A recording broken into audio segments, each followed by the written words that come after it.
Now I would like to explain one more concept in Python functions, that is the recursive functions. Recursive functions. So before we are discussing this concept, we should learn about what do you mean by recursion. We know that the function is a programming block, right, which can perform a specific task. So in Python, we write the functions like that with definition, right, function name and argument list. So this is the function header, and we write the block of statements or code to execute the function. So the recursion means, suppose we call the function within it in own programming block. That means here I write the function name, right? This name of the function is also within the same block. That means the function, when we call the function, the program control goes to the function header, right? The function calls also within the function, again it will be executed and again it calls itself. That means a function called by itself is known as a recursive function. This feature is known as recursion. That means a function called by itself is known as a recursive function. Friends, when we write the recursive functions, we will consider the two issues. The first one is the base condition, base condition. The second one is the recurrence relation, recurrence relation. And we should mind one thing, all problems are unable to solvable with the help of the recursive functions. That means we are not write recursive functions for all problems. Suppose any mathematical problem that has the nature of recursiveness that only solvable by writing the recursive functions, right?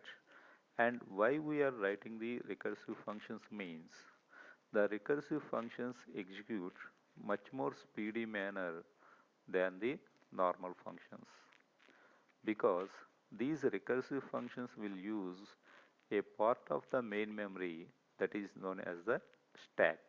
I will explain what is stack and how it will be used. So we know that when we write the recursive functions, there are the two parts. One is the base condition and one is the recurrence relation. The base condition indicates when the recursive function execution to be stopped. The recursive relation represents the body or how the problem to be solved. So for example, I am going to be consider here factorial. Suppose we know that the factorial of 4 equal to 1 into 2 into 3 into 4. So how I am going to be write the recursive function this factorial? Please observe definition, right? I am going to be use the name of the function fact and n. So n is the input value. Here n value equal to 4. So I write the statement the R base condition if n equal to 1. Suppose the value of n equal to 1, that means n equal to 1, the factorial of 1 equal to 1. So return 1, else, that means otherwise. How I am going to write the recurrence relation? N into, right, return the before that one, n into fact of n minus 1. That is, suppose n value equal to 4. Please observe carefully this condition. Again I am write neatly below n into fact of n minus 1. So the n value equal to 4, 4 into fact of 3. So when we are going to be using this fact function, again it is called, now n value equal to 3, n equal to 1, this is not true, it come to the else part. Now 4 into 3 into fact of 2, and again the function called by itself, right? Now 2 not equal to 1, now 4 into 3 into 2 into fact of 1, again the function calls itself, and now n value equal to 1, n equal to 1, return 1. Here only the base condition is satisfied, return 1, 1 is returned. Now 1 into 2, actually the value 2 is calculated. Now 2 into 3, the value 6 is calculated, and 6 into 4, the value 24 is generated. So it is a little bit difficult to understand, but the execution of the factorial, I say that will use the stack. So what do you mean by the stack means? Stack is the part of the memory, right?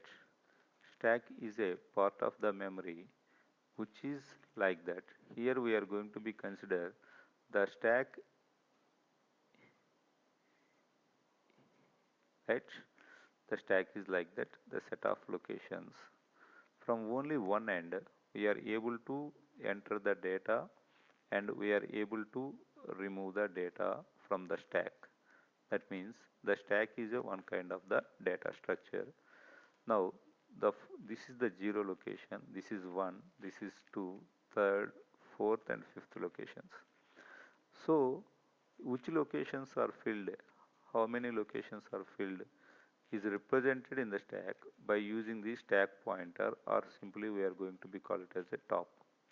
Now when the n into fact of n minus 1, n into fact of n minus 1 recursive function is executed and n value equal to 4, 4 into fact of 3. Now the top is incremented automatically, top equal to top plus 1, and the value 4 is stored here. Now when I am going to be called again fact of 3, 4 into 3 into fact of 2, now 3 is stored here, and 4 into 3 into 2 into fact of 1, the 2 is stored here. The fact of 1 equal to return 1. In above I am going to write that. So that program I am executing, right? Return 1, the 1 is stored here, right? When after completing the storage, return 1 is executed, the first top element from the stack is popped. That means 1 is popped from the stack, 1 is popped from the stack, and the next element 1 into, the next element is also popped, and these both are multiplied, 1 into 2, right? Like that the result is 2, and then the next element is popped from the stack, that equal to 2 into 3, the result equal to 6, and then the next element is popped from the stack, that equal to 4, 6 into 4, that equal to 24. To pop the next element, that means to remove the next element from the stack, there is no elements, the stack is empty, and the result, the product is 24. This is the result. Friends, I will directly explain by writing the code of this program on Python online compiler. Right here I am going to write def fact n, right? I will write the base condition, if n equal to 1, this is the base condition, I say that return 1, else that means n not equal to 1, I say that return n star, again I call the function at n minus 1. Okay friends, up to this statement actually the recursive function definition is over. Here I am going to write the main block, and I take the input from the user as a x equal to int of input of enter a value to find factorial, right? Now I send the value x to the factorial and the result is returned again to the main block. The result will be stored in the variable result equal to fact of x. So here I call the function fact. Now I print the result, print factorial of I am going to write like that, comma x, comma, right, is equal to comma result, right? Okay friends, I can execute this program to check the errors and give the input. Main block factorial, right, 4, or I will give 5, right, factorial of 5 equal to 120. Here I am going to giving some spaces for readability, right, factorial of 4 that equal to 24. Again I am going to write factorial of 7 that equal to 5040. Okay friends, I hope you can understand this factorial recursive function. In the same way, I am going to write the recursive function of GCD. So before I am going to write this function, I explain the theory here, right? I solve the recursive function, recursive problem GCD, right, by using this one. I will clear this one. So GCD of two numbers. So generally, we are going to be calculated the GCD as a recursive division method. That means, suppose we are going to be consider a value equal to 12 and b value may be the 94. The recursion is performed like that: 12 divided by 94, 12 sevens, 84, and the remainder is 10. With the remainder, we are dividing again 12. 10 ones are 10. The remainder is 2. With the remainder, we are again divide the previous divisor, that is 10, that equal to 2 fives or 10, remainder equal to 0. So the GCD of that 12 and 94 is 2. So here we are going to be observed that uh, with the remainder divide the we always divide the divisor. So here for that reason I form the recursive relation as, suppose that is if A and B, right, is A equal to B, then any one of the number is GCD of the both A or B. That means either A or B is GCD of A and B, A and B, right? Otherwise, I write that actually A, a recursive function, and B, uh, B, and A modulus of B. So actually B is there actually, and the modulus of B, that means this is the remainder modulus of B actually, because, right, in this manner I am going to be right. Suppose here I am going to be consider that actually A value and B value, right, I am going to be consider A equal to 12, B equal to um, 94. So what I am going to write that return b and a modulus of b, right? 94 and 10. Again I am going to answer b and a modulus of b, right? A modulus of b means here 12, sorry, 12 is there.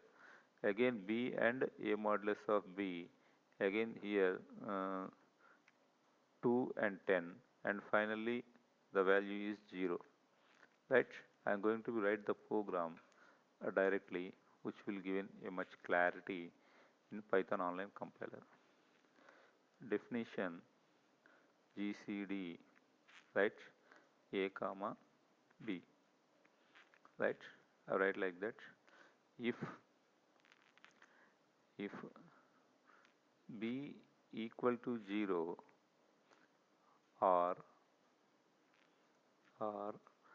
a equal to b, then GCD equal to a, return a. Else I am going to write that else, right? Return GCD of, actually that means here the function calls itself b comma a modulus of b. So up to this statement, actually the recursive function is over. Here I am going to write the main block, print main block, right? I take the input from the user, print, enter two numbers to find their GCD. I read the numbers as x and y, x equal to int of input and y equal to int of input. Now the GCD returns the GCD value which is stored in the result variable, result equal to GCD of x comma y. Now I print the result as print GCD of comma x comma and comma y comma is equal to comma result. Okay friends, now I execute this program to check any errors and give the input. Right, enter two numbers. I will give 12 comma 94, right in line number 10 x input the base 10, right? I will check it. Y equal to input x and y and result. Where is the problem? I will check again. Into input, okay, line number 10 it says that 9 main block, enter two numbers, okay, input input, okay, y equal to input, right? Result, where it is, x comma y. Is there any problem? Nothing to be a problem. Again I will 12 94, right? GCD equal to 2. Right, I hope that in the previous I am going to be enter the two numbers side by side, right? I will again run once again, right? Suppose 73 comma 14, right? GCD is 1. Oh, why the GCD is 1 means there is no common factor between 73 and 14. Okay friends, I hope you can understand this one, right? This is the GCD of the recursive function. Here I am explaining recursive functions and calculating the factorial in recursive manner as well as GCD. Okay, thank you.